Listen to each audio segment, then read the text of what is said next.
So I'm pretty excited to talk about this movie. Yeah. I think this movie is one of the more delightful films that we'll ever have on this show. Oh, you don't think we'll have more delightful films?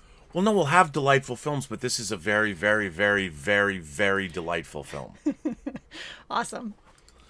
Well, greetings, imagination connoisseurs. Once again, it is I, your sommelier of cinema, your viceroy of verisimilitude, your master of fun and wonder, Robert Meyer Burnett, and we are here, well, I am here with my lovely co-host, Elizabeth Gwendolyn Bell. And what is this show, Elizabeth Gwendolyn Bell? This is Elizaviews whining about the movies. We're whining about the movies. Yes, we are. And today is a good movie. Why? I don't whine about this movie. I find this movie completely delightful. It's very delightful. Do you know what else I find delightful? What? The bottle of wine we have. Why? Yes. Why is it delightful, Elizabeth? Tell us why tonight's drop is delightful. Well, during your show this afternoon, I heard a knock on the door, and I went to answer.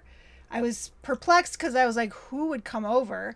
Open the door, and there's a delivery. And a delivery? A delivery. Really? And she asked for my ID, and I was like, oh, what kind of delivery is this? Open up the package, and there's my favorite Hendrick's gin in there. Wow. A huge one, not a little one, but a huge bottle of Hendrick's and wine. A bottle of wine. A bottle of wine. Yes. Now, let's talk about this. This is a blend. We've never had a blend on this show. This is a blend. Now, this is called Portada. Portada, I hope I'm pronouncing that correctly. This is a red blend from Portugal, right? Yes, it's Portuguese. It's Portuguese. Or as they said in Mystic Pizza, Portuguese. The Portuguese. Now, why is this bottle so special? This was sent to us. It was sent to us. By a viewer. And do you know which viewer? The viewer that always makes you speak French. The viewer that always makes me speak French to the delight of him and his Portuguese wife. And to my delight. To your delight. So you can wantonly make fun of me. Now, I have to, from Claude Hibbert. This was from Claude Hibbert. Claude Hibbert. Yes. Claude Hibbert. Is that speaking French, or is that just saying someone's name correctly? That's in French. Now, I don't know if he goes by that, but it's Claude Hibbert. Now, I knew about this. I thought he was going to literally, mail it. I guess I figured, there's newfangled ways to get people, you can have things delivered in their state. You don't have to mail things. No, he ordered it and had it delivered. He ordered it and had it delivered. Yep. And I have to say, what was very interesting about Claude is that he sent us a picture of his wine, but in his lovely house, in this lovely room, there is a photograph, because I always notice this stuff, a photograph of Claude, his beautiful wife, and his lovely child. Yes, and you showed that to me. And I showed that to you, and I said, these people are like Uber people. They're super beautiful, and they're total, I could see them being a power couple in government. Well, I just want to know them. So Claude, well done, sir, on many levels. And your wife is lovely, and your child, I said, is... And Candida is from Portugal, so Candida that's is why from Portugal. They sent us Portuguese wine. So thank you so much. I don't think I know the name of their kid, but I'll tell you, great smile on that kid. Very cute. Great smile. Well, I think what's really important then is if we dive into this lovely drop. And we have small glasses. These are Star Trek glasses, by the way. Yeah, that I got you one Christmas. One Christmas, and there, because a lot of stuff is what, dirty, or people have stolen the glasses. I don't know. There's so we're gonna no try matching this. Glasses. We're gonna cheers to tonight's movie. Yes. First of all, let's cheers to Claude and his lovely wife and Candida. And I want to go to Portugal. There's great film festivals in Portugal. We should all go together. That would be fun. That's right. Well.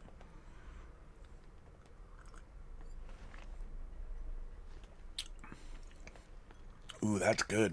Ooh, very nice. That is very nice, Claude. Lovely Candida. Portuguese wine. I recommend it. High five to that. Well, okay.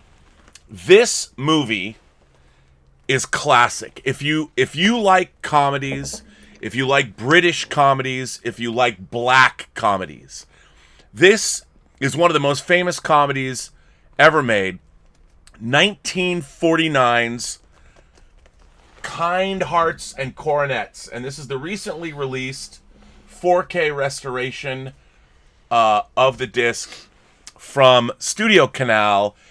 This movie is famous because Alec Guinness is in it, playing 9 different roles. The the Descoing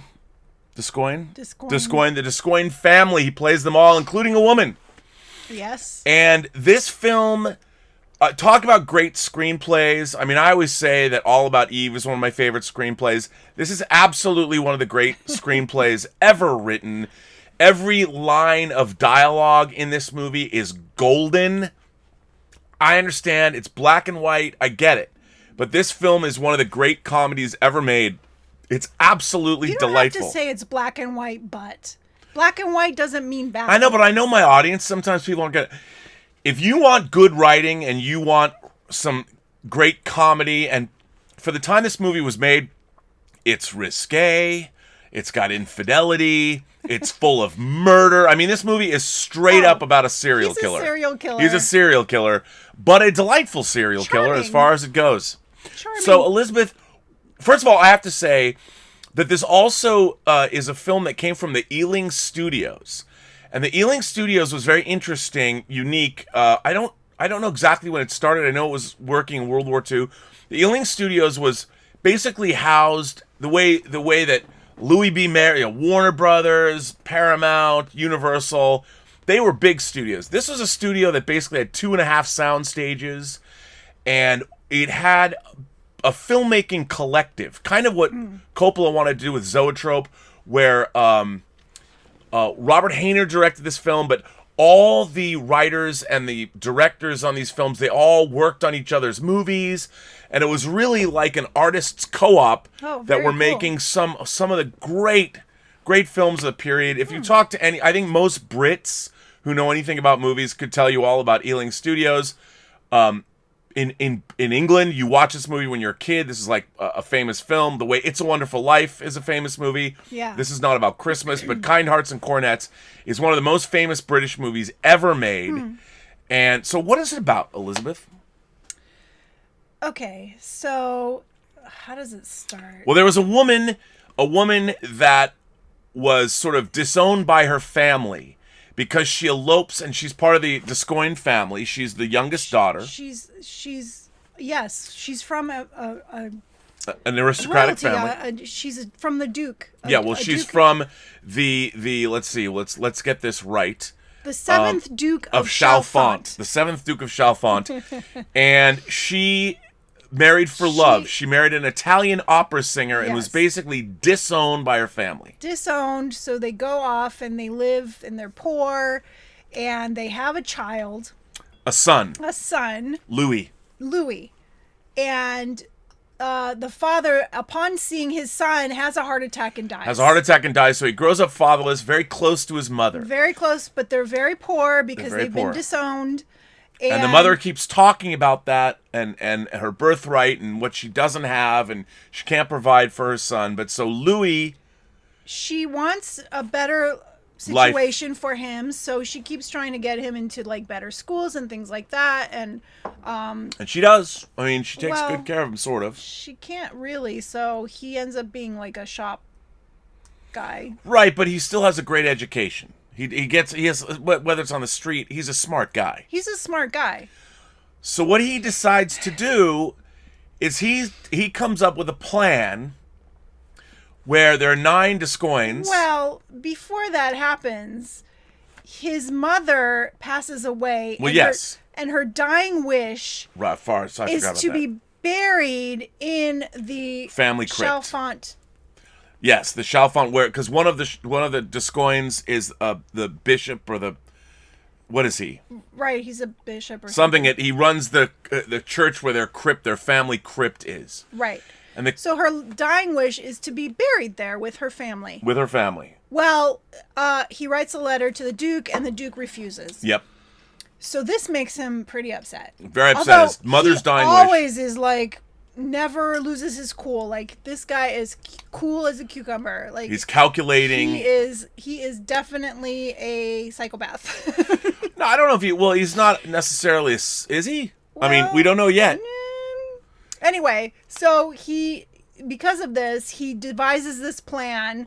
He's the 9th in line to... He is a legitimate heir to the Chalfant family. Right. But he's the 10th. 10th. He's the 10th Okay, heir. so he's 10th in line. He's 10th in line to become the Duke.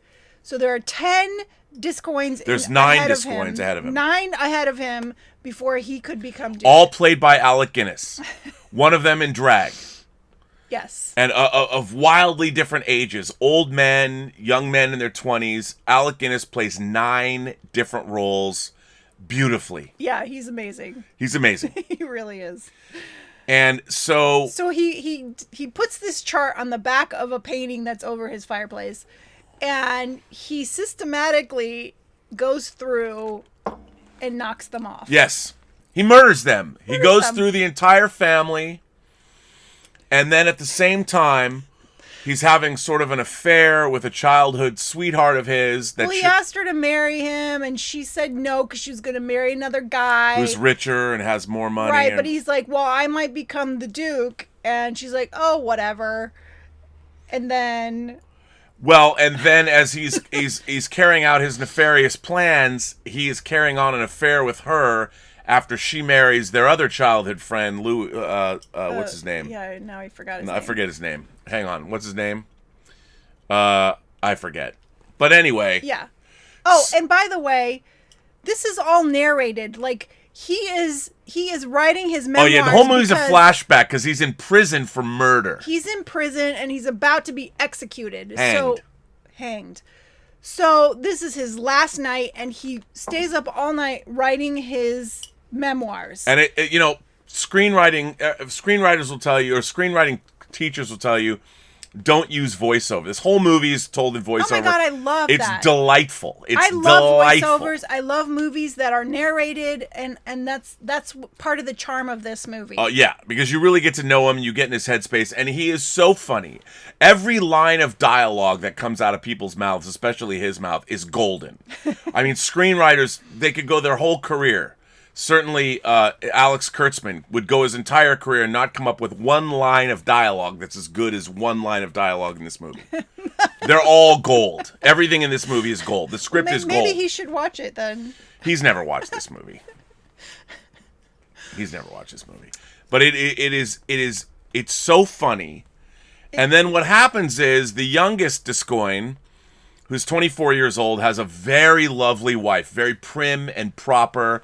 And Louis kills her husband and then sets his sights on her because... Well, he becomes friends with them. Yes. Then he kills him. Well, no, he's very diabolical in the way... I mean, that wasn't the first killing. No, I know.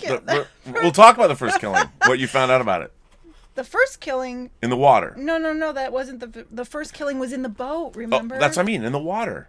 Oh, yeah, so what happened when they were... One of the Discoins, he's, like, courting this girl, and he's a dick. Yeah, he's a dick. And, Louis goes to the hotel that they're staying at, and he tries to, like, strike up a conversation, and the guy blows him off. So then every day he's waiting for him to show up in the restaurant, and he never does. And finally, on the last day of the weekend... he sees them. They're going out to the river in a canoe. And so he follows them in a canoe. And they end up, like, parking on the side of the river. And they're, like, just... There's a lot of sex in this movie. They're not having sex. But it's as like... much as they got away. No, they could only show certain things. Okay. I mean... This movie is randy. It's a randy movie, but they get away with a lot for the time, and that's part of its charm. I mean, this straight up, people are having affairs. There's adultery going on. It's a lot of fun. And it's all implied. Yes, it's all. Of course, it's implied. It's 1949. Movie's made in 49, but that's also part of the charm is what they could get away with. I mean, this film is not shying away from the sins. I mean, like there's multiple murders. There's like not all the time because adultery. There's one of the sea captain just was an idiot, and his idiocy causes his death. So the Discoins are not all great people. Yeah, they're all kind of them despicable. Die like not at Louis' hands. Right. Yeah, we don't want to tell everything because we want people to that's true. Go see the film. Well, anyway, he knocks off a lot of them. And he's cool as a cucumber, and he's funny and charming. And unrepentant. I mean, he's kind of self-satisfied with how diabolical. I mean, his plan's pretty elaborate and it works. But of course, his childhood sweetheart that's now his mistress, who's married to this douchebag, that becomes the fly in the ointment. Yes. And she's jealous because she really wants to be with him. She can't abide her husband touching her, but she comes over to his house every day, so they got something going on. They do. He's happy to deal with it until he has to, like, say bye-bye because he's going to marry Descoigne's widow, and he's going to ascend to become the Duke of the house. Yes. And everything is kind of going to plan, but, there's always a fly in the ointment in these things. The mistress becomes jealous. Yeah, she becomes jealous, and he underestimates. Never underestimate hell hath no fury like a woman scorned. Never underestimate that. But without telling you everything that happens, this film, you can watch this over and over. I mean, I've seen this movie. I think the first time I saw this movie, I was little, and I saw it on TV, and even it was I didn't. It's hard to hear. The sound is not the best in this movie, but the pitter patter of it is. And by the way, the clothes that the women wear, and there is an adult sophistication to this film. Yeah, it's a comedy, but it's not like a slapstick comedy at all. No, it's very droll, and it's a black comedy, the blackest comedy, but it is just delightful. Everything about this movie is delightful. Yes. And it's the Ealing Studios at the height of their power, and it made me wonder. I was thinking, like, God, it would be awesome to put together an Ealing Studios here where you have a sound stage, which is kind of what I was trying to do when we were doing Axanar. I thought, even though I didn't really realize I was trying to do that, but it would be great. I don't understand why Netflix doesn't set up their own Ealing Studios where you get a collective of filmmakers, everybody's kind of working on each other's movies, and you come up with this. I mean, this just just delightful. My God, what a great idea, Elizabeth. Yeah. Perhaps we can spin this show off and get our own studio. Oh. And do what the Ealing Studios did with Kind Hearts and Coronets. Oh, Cheers to that. That would be so fun. Cheers to that. But here's to making movies. Yeah, so you what are some of your impressions about this movie? It was super charming. It was fun to watch. I loved even watching him do all those roles. And you can't even if you hadn't told me, you wouldn't even know. You wouldn't be able to tell that it's the same guy doing all these roles. It's Alec Guinness. Yeah. It's amazing. I mean, Obi-Wan Descoigne Kenobi. I mean, it's no wonder you hear the stories about how Alec Guinness is so good in this movie. Because each role he's playing it totally straight. Yes. And everybody's playing it straight. This is not like, ha, ha, ha, no, we're in a comedy. It's not slapstick at all. No, and Alec Guinness, every one of his roles, he is throwing himself into. Yes. I mean, and but he's not overacting them either. No, not at all. He's making you believe. Yeah, totally. And there's even times the rectory, what would you call the crypt where the church is, whatever. You like that guy. You don't hate the Descoignes. You want to hate them because of what they did to Louis's mom. How they disowned her for marrying the love of her life. Yeah. But when you meet all of the Descoignes, except the first one who's a douche. Yeah, he's a douche. When you meet the young Descoigne, the photographer, who, by the way, it's so funny, he's coming out of his wife that, my husband drinks secretly. That's that's a terrible thing. Vice. It's his vice. He drinks secretly. He's also a photographer, and in his darkroom he's got things labeled like developer. Yeah, it's sherry or whiskey. I mean, it's so, and you like the guy, and you kind of feel bad that he's such a nice guy. He's such a nice guy, and boom, he's on the chopping block, and Louis gonna take his wife. Yes. I mean, it's some diabolical shit that Louis is getting up to. So I'm sorry, I didn't interrupt you. I don't know where I was. Well, no, but I mean, the movie, it's just, despite the fact that it's from 1949, it's over 70 years old, it is just it's wickedly funny, and it's very adult. It is. It's sophisticated. It's very sophisticated. Yeah. And it's a level of sophistication that we don't see a lot of anymore. Oh, no. Yeah. And because it's dealing with really adult issues and lords and ladies and Yes. murder and sex. And I mean, it's so funny because clearly he's having an affair. I mean, all they can show because of the time is they'll kiss. They're kissing. But you know she comes over and bones the bejesus out of him all afternoon and goes back. Of course, they can't say that because the clothes are great. The dresses in this movie are great too. They're pretty, and even the men's clothing. They're great. Everybody's wearing these great. He's wearing those things over his boots that button up on the side. I don't know what those are called, but I thought that was pretty cool. You know, I'm not a clothes horse, but whenever I see movies like this, I'm like, it really makes me want to slim down and wear all of these kinds of clothes.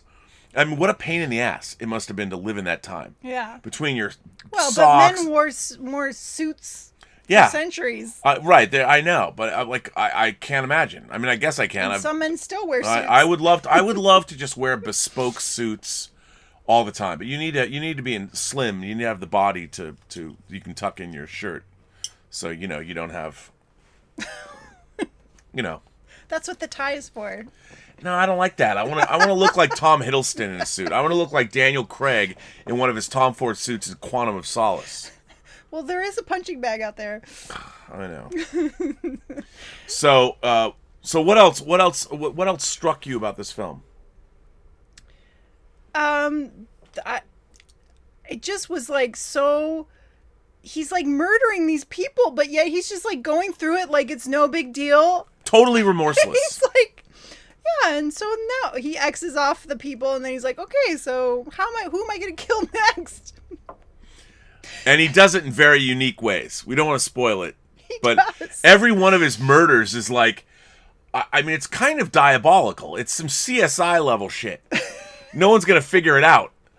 But he's so nonchalant about it. But that's part of the humor. That's part of the black. And you think back to other comedies like Arsenic and Old Lace at the time. I mean, it's such a I want everybody to see this movie. And it was one of these kinds of movies that I think a lot of people would grow. A lot of people who know this movie know this movie. I think, like with Nail and I, I think every Brit has seen this movie. Well, I liked this movie better than with Nail and I. Well, there's no need to disparage with Nail and I in this. I'm not disparaging it. I'm just saying. It's a different kind of a film. Okay. Well, it is. I mean, isn't it? It is. So, watching this film, you didn't know anything about this movie? No, I didn't know anything. You didn't know anything? No. And there is Why is it named? Well, because I was going to say it's named Kind Hearts and Coronets because there's a quote in the film. Oh. That she reads. I wonder if it's. Hang on. Let me think if. I'd have to look it up. Well, here. Let's see. Here, the actual quote and who says it. Because there was no coronet in this.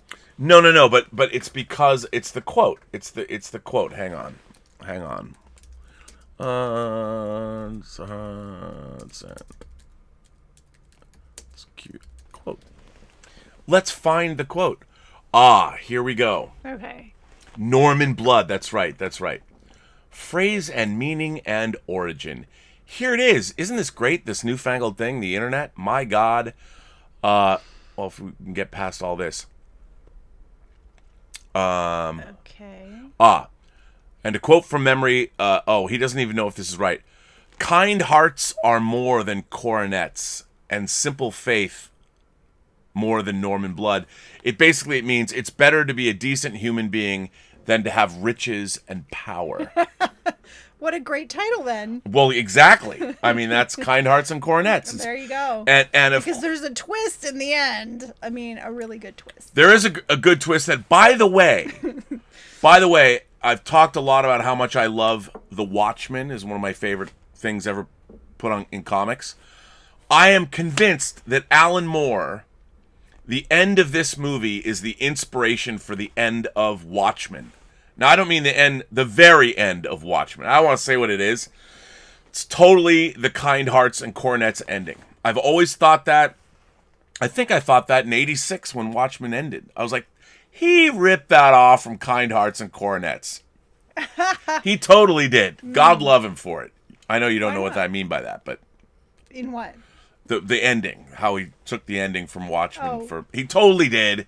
That Watchmen has a Kind Hearts and I've seen Coronets that movie.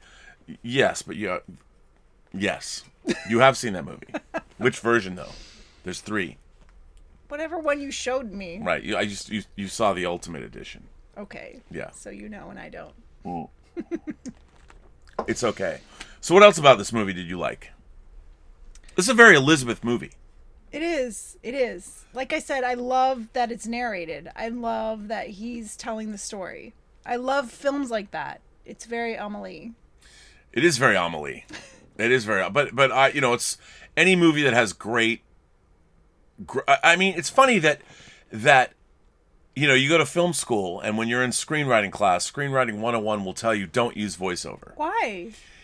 Because they Those see are my it as favorite a cheat. films. Well, that's to pull off voiceover. You've got to have the actors to do it. You got to have the writing. If you're gonna do voiceover, here's a lesson to you, budding screenwriters. If you're gonna take the voiceover route, you better be one fucking great writer. Because if you're not a great writer, if you cannot write the great voiceover, and by the way, if you're gonna write voiceover, it's got to be better than all the other movies that have already used voiceover of all time.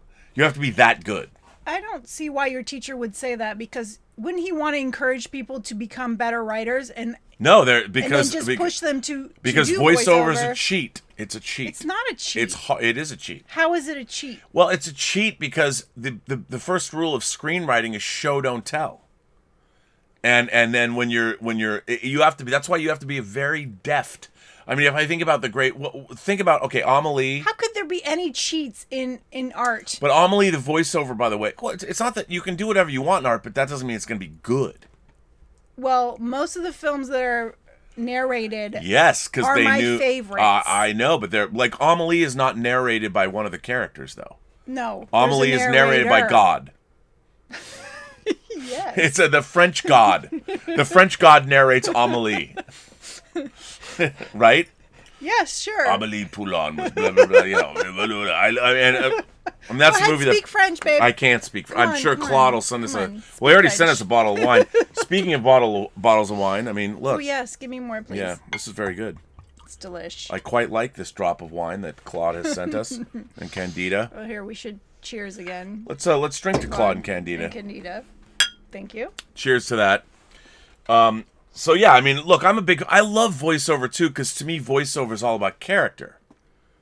Right. You're listening to. I like when you have an Amelie that none of the main characters do the voiceover, but you think about Shawshank Redemption. You know, you've got Morgan Freeman narrating. Red is narrating the movie.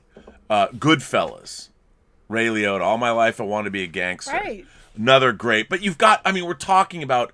You know, Martin Scorsese. Narrated, Casino's movies narrated are amazing. too. They're great. But that's because the ones that we remember are the best. I don't think I've ever. What's a bad one?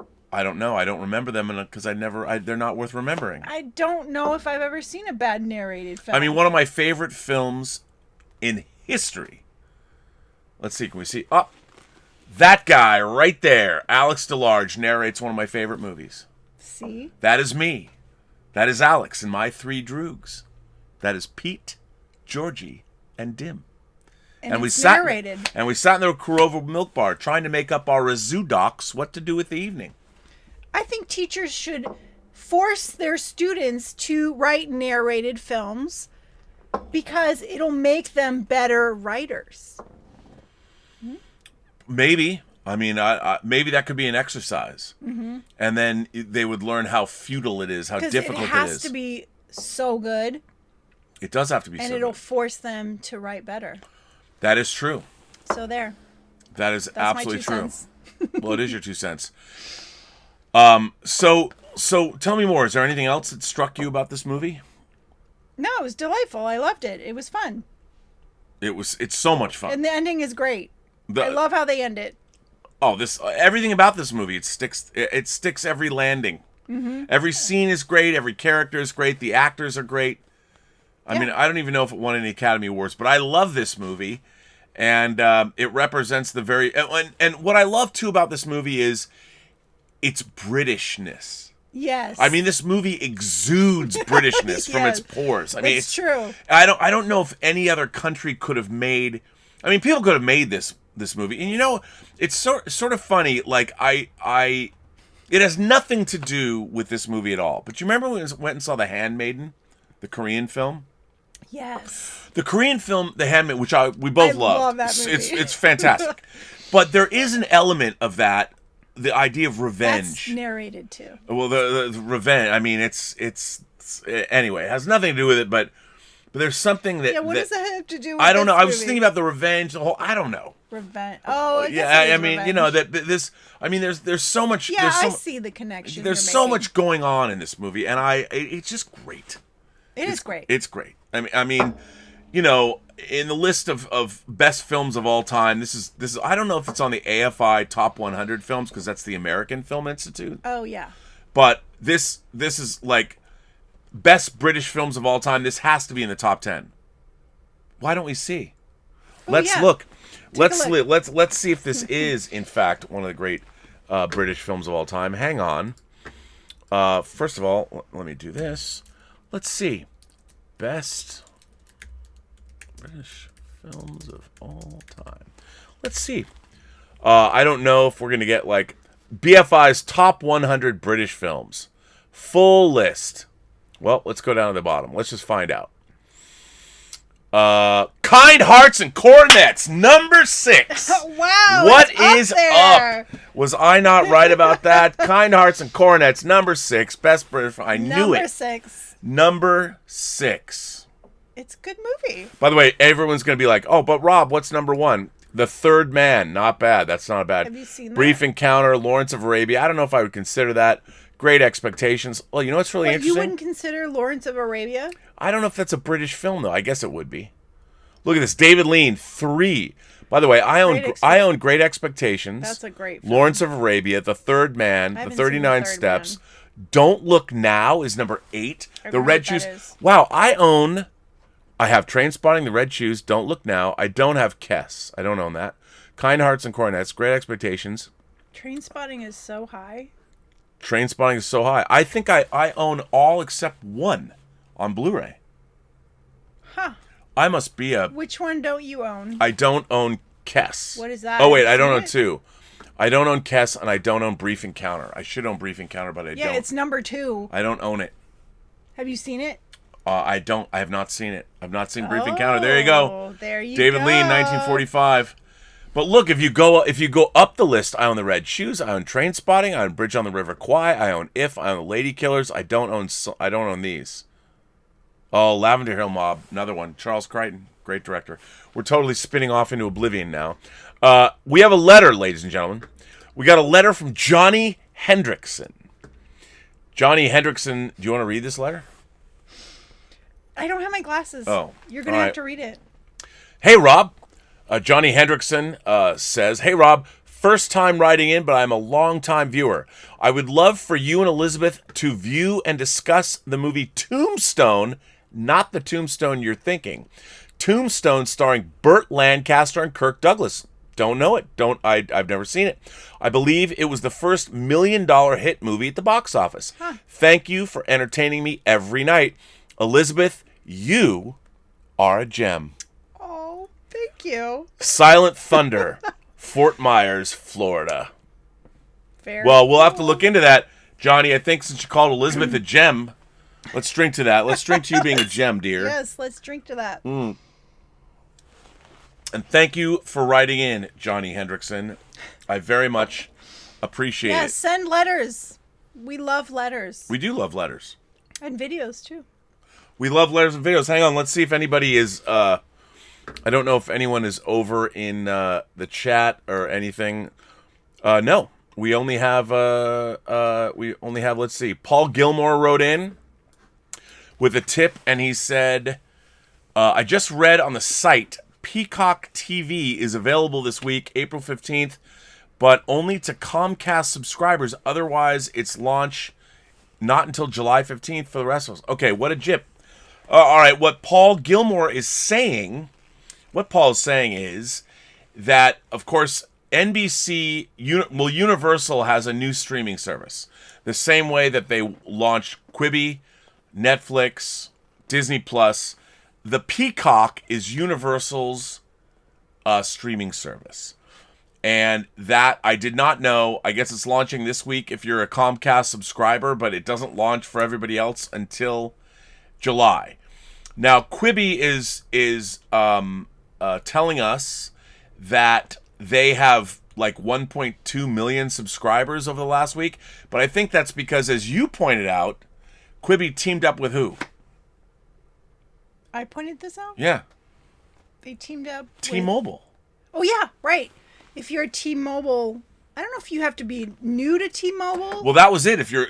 I don't know if all T-Mobile I just heard that T-Mobile is offering Quibi as part of their deal. And I don't know if you have to be like a new... I don't know either. ...person to T-Mobile, or if everyone with T-Mobile can get Quibi. I don't know. I don't know. I mean, so what's interesting though is, so the one thing that the Peacock has, they've got Universal's back catalog, they've got NBC, obviously they've teamed up, and that is their. I mean, I understand that NBC was the Peacock network, but calling their streaming service the Peacock. Is it NBC? Yeah, it's NBC and Universal. Oh, yeah. But I mean, it's NBC is the Peacock. I know, but it's so weird to call your streaming service Peacock. Why? Well, it's not exactly, it doesn't roll off the tongue. Hey, have you subscribed to Netflix? Yes, but have you subscribed to Peacock? But NBC has always been the Peacock. It has been the Peacock, but does it strike you as something like, would you subscribe to the Peacock network? Well, if you like NBC, then... Well, also Universal. They've got Universal's deep catalog. Oh, well then yes, I would. I mean, like, I think Double Indemnity. The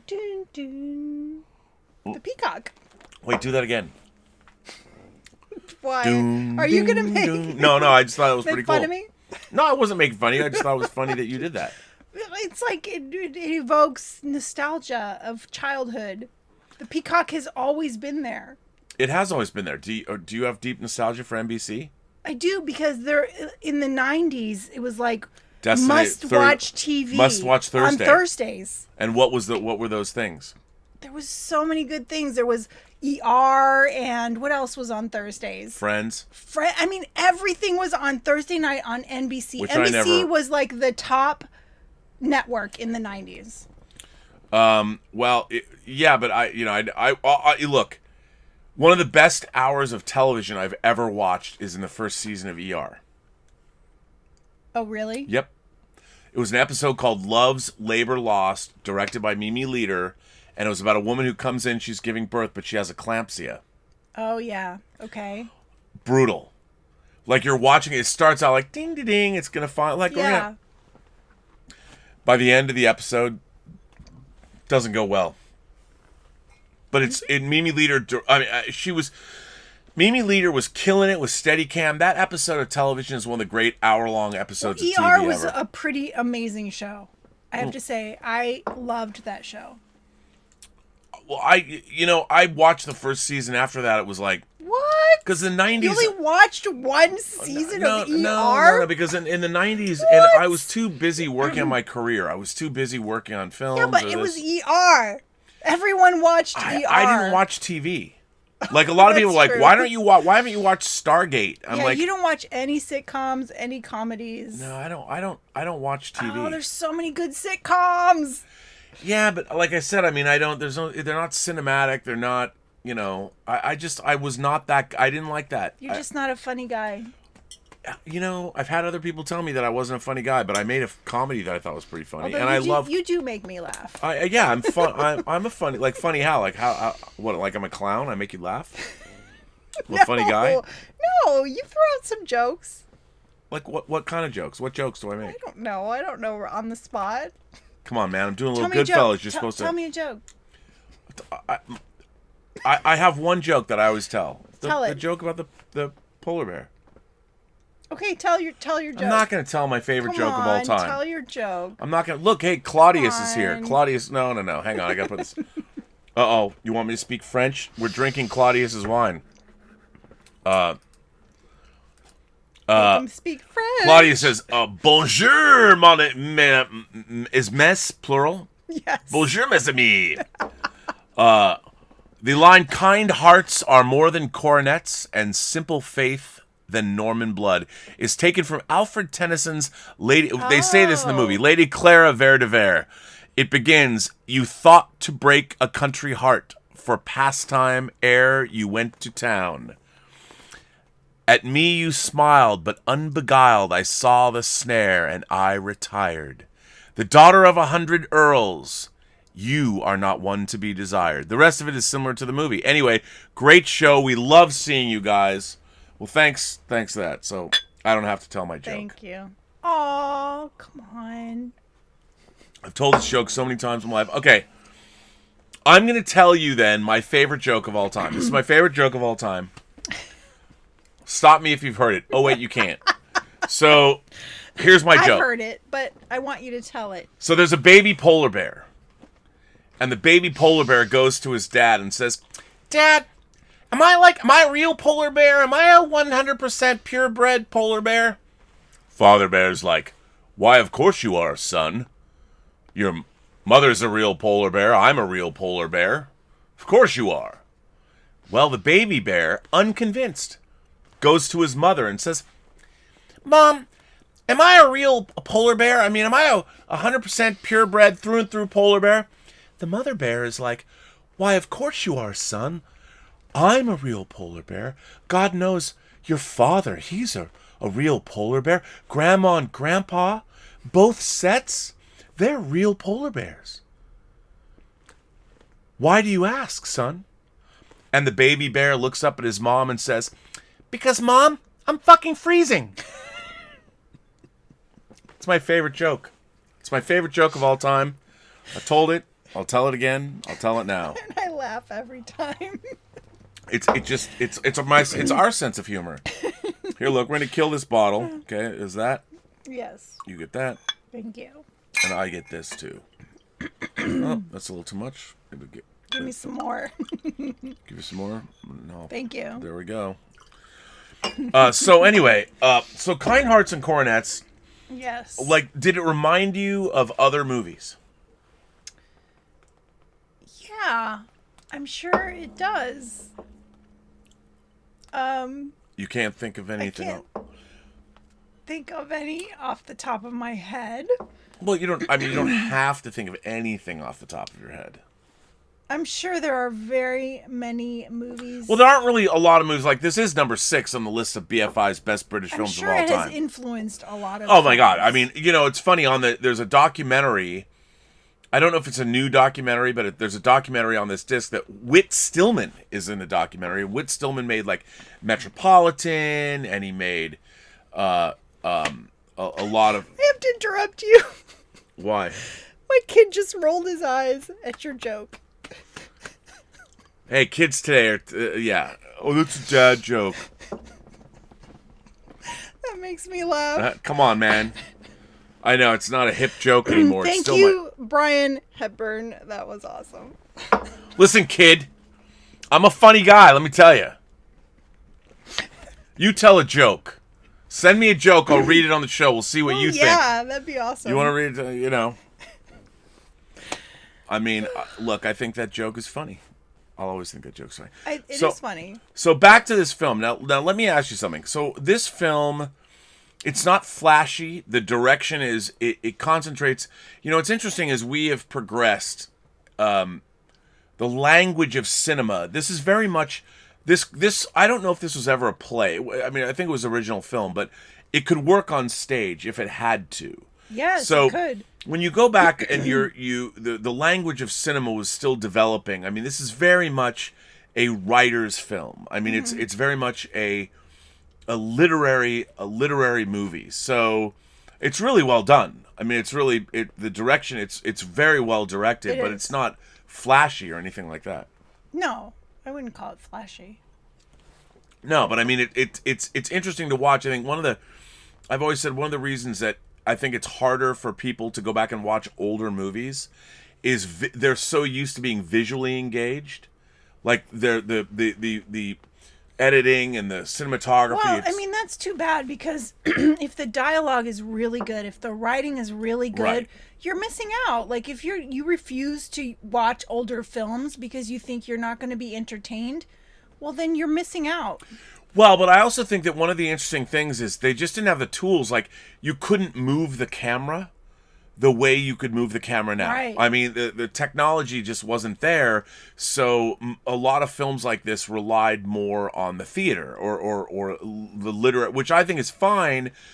But I mean, I love the language of cinema. I love moving the camera around. And these stories are very competently told.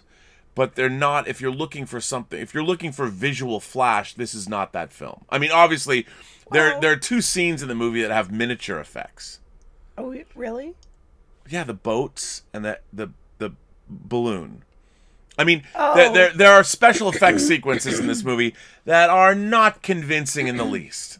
I mean, That's true. And you have to look at them. I mean, they look like they're basically shot in a bathtub. But there's something, they are. But there's something I find. I'm so entrenched in the story and the dialogue and the that I don't even notice that the special effects are that great. I don't even notice it. Well, what's interesting? Well, yeah, there's a couple like the. And they were very careful in this film not to show certain things that would make it look cheesy.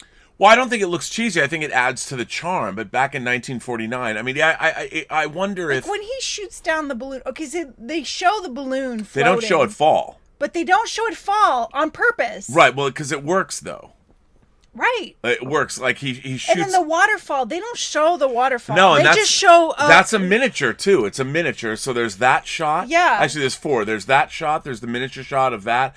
There's the balloon. And that I did know. I was like, oh, they're smart. They're not showing what they can't make look real. Well, yeah, because they can't. But you don't need it. You don't need it. You look.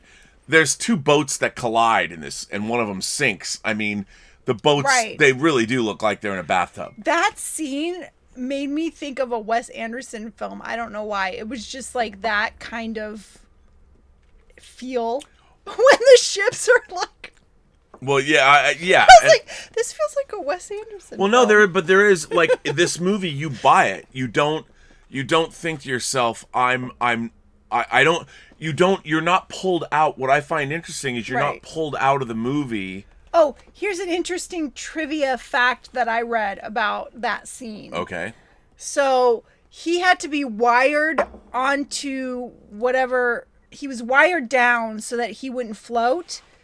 When they flooded the Which is so weird because they never show you that. I mean, it's like a miniature shot when it goes over the thing. They do. They show him like the water coming up and his hat floating away. Oh, that was a different scene. That was in the boat sinking, right? The boat sinking. The boat sinking, right. Okay, so they wired him down so that the water can go up and make his hat float away.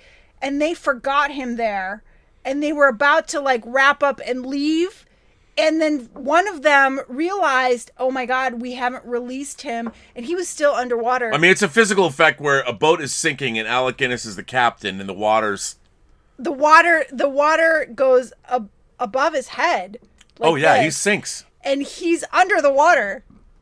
And they forgot him. He almost drowned. And, and then one of them remembered and dove in and cut the wires so that he could like get some air. That's insane. That's not good. But I thought that was an interesting trivia. Well, fact. it's good. I mean, it was, and that scene almost killed their main they actor. Almost, it's like James Cameron and Ed Harris in The Abyss. Oh, really? Yeah, one of the great. If you guys have never seen one of the great DVD special feature documentaries, Under Pressure: Making the Abyss, is a must watch. You've got to see. So what happened in that film? Well, we'll have to show it to you. Did somebody almost die? Ed Harris, yeah. He almost drowned. killed Ed Harris. Yeah. Ed Harris is not too pleased. Not too happy. Yeah, I'd be pretty pissed. So like, what else about this movie? I mean, like, what would you tell your friends about this movie? If somebody said, okay, you watch Kind Hearts and Coronets, was it really that good? I would say you definitely need to watch this. This is a charming, funny, dark, with a great twist at the end. It does have a great... Well, I like the fact it's a little open-ended. I mean, you know that that's doom what I and gloom love. Like, it could be horrible ending, or it could be salvaged, but maybe not. Maybe. Probably not. Claudius... Claude sends in, he says, Similitudes, The Great Beauty, La Dolce Vita, and Kind Hearts and Coronets are movies about immoral pursuits of the great life. Louis, Marcello, and Jep are undone by their pursuit of fame, success, and riches. Yes. Wow, you know what? I never thought about that. That's a theme for you. Maybe that is it. Maybe that was unconsciously what I was going for. I mean, What I'm does that attracted. mean? Well, I'm attracted to those kinds. That's a really interesting. You are attracted to those kind of films. I'm attracted to those kinds of movies. I mean, I like the fact that I find one of the themes that I'm drawn to is that human beings are always pursuing things that they can't have. I mean, that is the great the great sort of the folly of man. You know, that we all want things that we can't, or we're looking for things that we think exist but don't really exist. Yes. You know, and I love that, but yeah, that's really interesting. So, like, I picked out all three of these movies to show you In a row. in a row. It didn't occur to me about that though. I mean, I didn't. La Dolce Vita and The Great Beauty are very similar. It's the same movie. I know. You said it was the same movie. It's the same movie. I don't know if it's the same movie. He totally ripped off La Dolce Vita. Oh. Did he? Totally. I don't know. I mean, I think that it's a little different. In what way? Well, we're not talking about La Dolce Vita. Okay, We're talking different. about It's the same talking about film. Kind Hearts and Coronets. So Claude says, I think that's interesting. The immoral pursuits, but the problem is now let me ask you this, Claude. Louis in Kind Hearts and Coronets was not necessarily. Do you think he was always immoral? But the fact that his father died, he had no father figure in his life, and his mother was mistreated. His mother loved a man and went against tradition, went against family, went against she got even the royalty. The fact that she had this great family. She left for love. She did. She left for love, and the product of that love was Louis. Yes. His father died, so he never had a father, and was with his mother. So,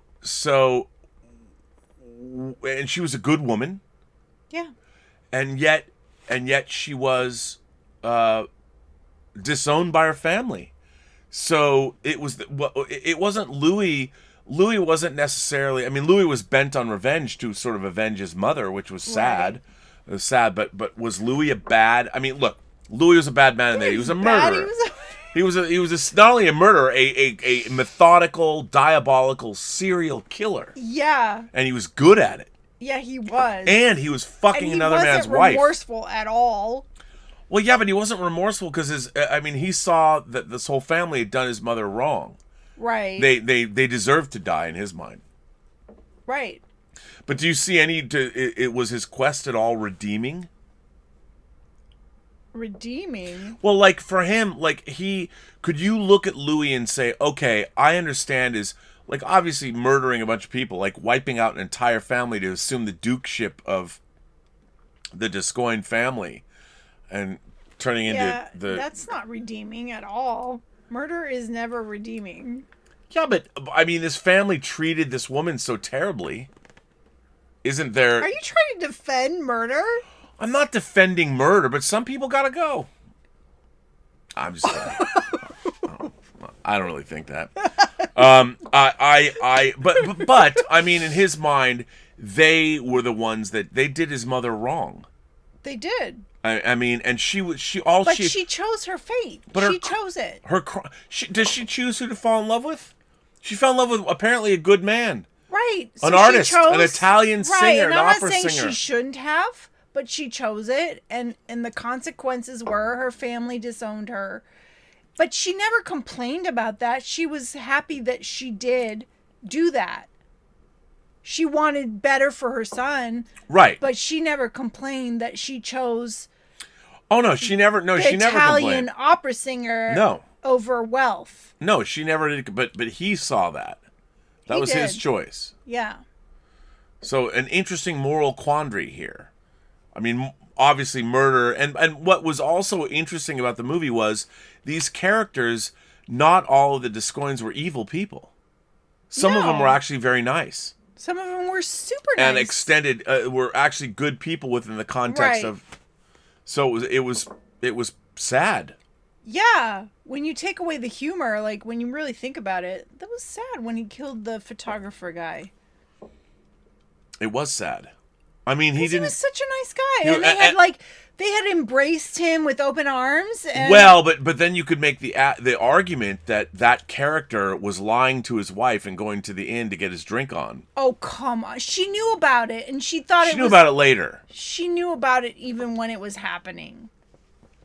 Okay, come on. That was his one evil, that he was going to the inn to get a drink. Well, he wasn't just going to an inn. He wasn't like cheating on her or anything. He was like getting a drink. Yeah, but he had booze in his. He was dark not room. a drunkard. They did not make him. They did No. not depict him No, as he- some alcoholic. No, he was not. He just wanted a drink. He did just want to drink. Yeah, so no. That guy was a nice guy. Yeah, he was a nice guy that was blown up, burned up. He Can you blew imagine him what up. happened to him? Like, immolated. Like, immolation. up. He was just burned up. He was burned up. He thought he And was he going to. watched the smoke behind Oh, it's so He's great. like talking to the wife, and the smoke is billowing and behind it gets her. so thick, he finally goes, "Oh, look, someone's They're burning burning leaves next leaves." door." Yeah. And she's like, "It's not the season to burn leaves." Oh, man, that was messed up. Wow. Well, okay. So as we reach the end of our show, we have to give our bottoms up scale. Yes. For those of you who maybe you're new here, when you bottoms up, when you drink, a bottle of wine has what? 4 glasses. We found that a bottle will fill 4 glasses. Well, I think it's probably a truism. Don't people know that? Okay. 4 glasses. A bottle will 4 fill glasses of 4 wine, the way we glasses. pour. Yeah. So You give a healthy pour. So we have a 1 to 4 scale on this Yes. show. The bottoms up scale, the Eliza Views whining about movies bottoms up scale. is 1 to 4. On a scale of 1 glass of wine to 4 glasses of wine, what would you give? What would you give this film? I would. What does give Kind it- Hearts and Coronets get on the Eliza Views scale, the bottoms up scale of 1 to 4 glasses of wine? I would give this film 3.5. 3.5. Number 6 on BFI's top British films of all time. 3.5. Why? Where's the other half? Because 4 is a perfect score. Yeah, but this movie's kind of perfect. It, I'm going the full 4. I'm going the full 4. I give have you Kind given Hearts. a 4 before? Probably. You have. I wish we knew. I don't know. Somebody will keep score. I am giving Kind Hearts and Coronets 4 stars. 4 bottoms up. I'm 4 glasses of wine. By the way, head of the Night's Watch, Throg, sends in a tip and says, has Elizabeth seen Mask of the Phantasm? Okay. Mask of the Phantasm starring Mark Hamill, Kevin Conroy in the lead roles. My favorite Batman film of all time has got action, romance, and a Joker who dances. Plus, it's kind of noirish. Conroy and Hamill as the best versions, too. By the way, and Shirley Walker's amazing score. Would it surprise you to know You have it. that I Wait, own Batman Mask of the wait. Phantasm on Blu-ray? How many versions of it? Do Okay, you have? okay, look, I only have one version of... They only made one. Warner Premiere put it out, like last year. Maybe 2 years ago. I don't remember. There's only one version of Mask of the Phantasm. And this is a Batman film? It's a Batman animated film. Oh, animated. That's It's- why I haven't seen it. It's a great... I'm like, wait, Mark Hamill was in a Batman film? He does the voice of Joker for Batman the Animated Series. I had no idea. Yeah, it's not your wheelhouse. You're not supposed to know everything. I've watched No, I know. I most would. Batman It's films. actually quite a good movie. I mean, the head of the night watch. Animated Batman films. You know what? I did not get Batman the Animated Series on Blu-ray, which I need to get. It's a gaping hole in my physical media collection. Oh well. You know.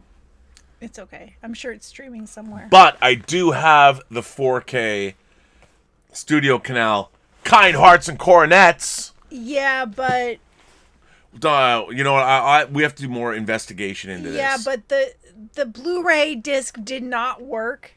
The sound. Now that could have been. I have to investigate further. Because no, the sound didn't work, so we had to watch the DVD. Well, it came with a DVD, so it's a new transfer. But yeah, it was very distressing. You know, this, by the way, I have to say, for those of you who look, so Studio Canal has been releasing these 4K special edition sets with lots of swag and the 4K booklets. disc didn't work. Yeah, the 4K disc, it was very strange. No sound. I'm very upset. The Studio Canal sound worked.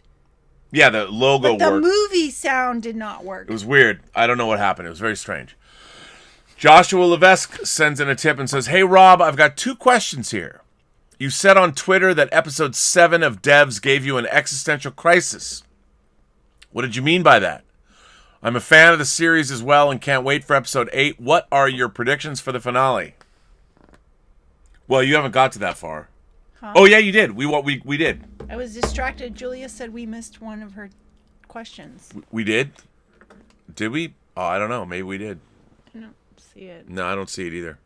Oh, maybe it was in the chat. Anyway. No, it would show up here. It would show up here. So we're caught up to Devs. Oh, my God. I had to catch up. He watched it without me, which is so weird. We always watch shows together, but he went and watched Devs without me, so I had to catch up on my own. Okay, so I don't want to spoil it for anybody, but there's a scene. First of all, Devs is an amazing science fiction show. I hope they stick the landing. It's very quiet. It's very contained, but there's a scene in the. If it bores you, keep going until the 7th. Well, yeah, 6th and 7th episode. You gotta keep going. There's a scene where a group of people are watching something, and the whole show is about coalesces into that and the nature of reality. And I was like, oh man. Basically, it started for me when they were watching the Earth and the Moon. I got what they were going. I'm like, oh yes. And I don't want to predict. I don't want to tell you my prediction for the end because I can't believe you're texting while we're live. She's worried because we missed her question. We didn't miss her question. I don't see her question. We don't have a question. It would have shown up. It would have shown up. This is my best friend. I understand, but her question did not apparently come through. I'm asking her if it was a super chat. Or a tip. It's right. It's all there. Don't see it. Anyway, so I don't want to... Sorry. Okay, if I can be oblique a little bit. My prediction, Joshua, since you asked, for the end of Devs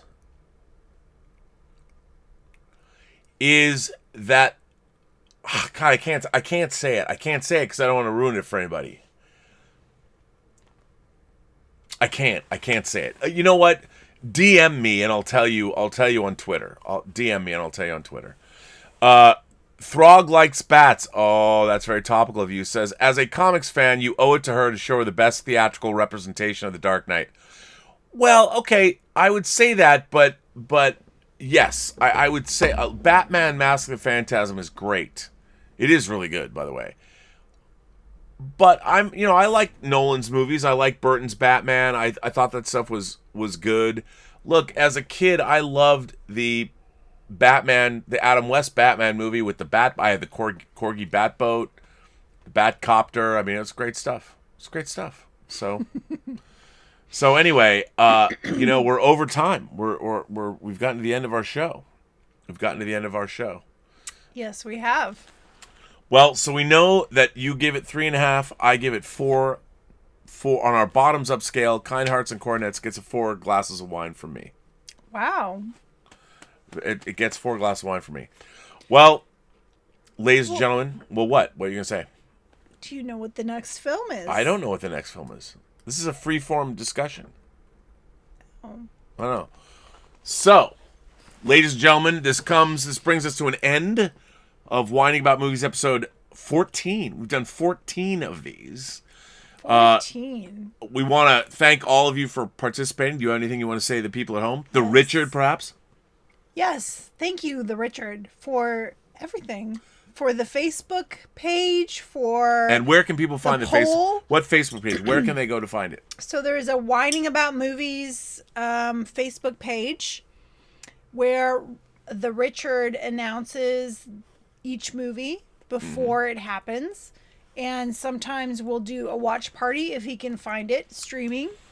Yes. So and he's good about that. The very Richard good. has people. He has people. He's got and skills. He's conducting the poll to see viewers' choice, people's choice of what film we should watch. And apparently he says on Monday we will have a film. A week from today. That's good. A film suggestion. We will be back on Wednesday and Friday. We've been sticking to that schedule. So we'll announce tomorrow what the movie is. It's kind of a grind. I mean, when I deliver the Hills Run Red Blu-ray special features, I've got a couple more to do. It's just like, I have to 3 shows. It's always a grind. It's been rough.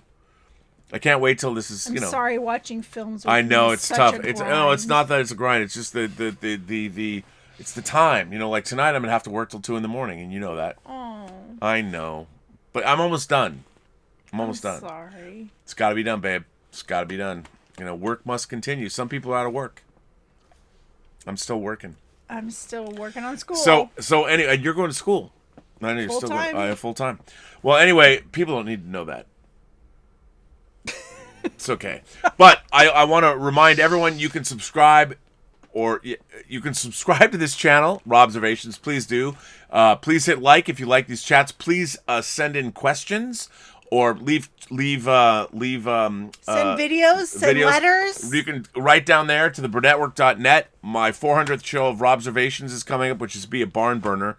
And if you've got letters, please send them there. If you want to join the Facebook page, it is the Whining About Movies Facebook page, or there is the Post-Geek Singularity Facebook page, which you can go to.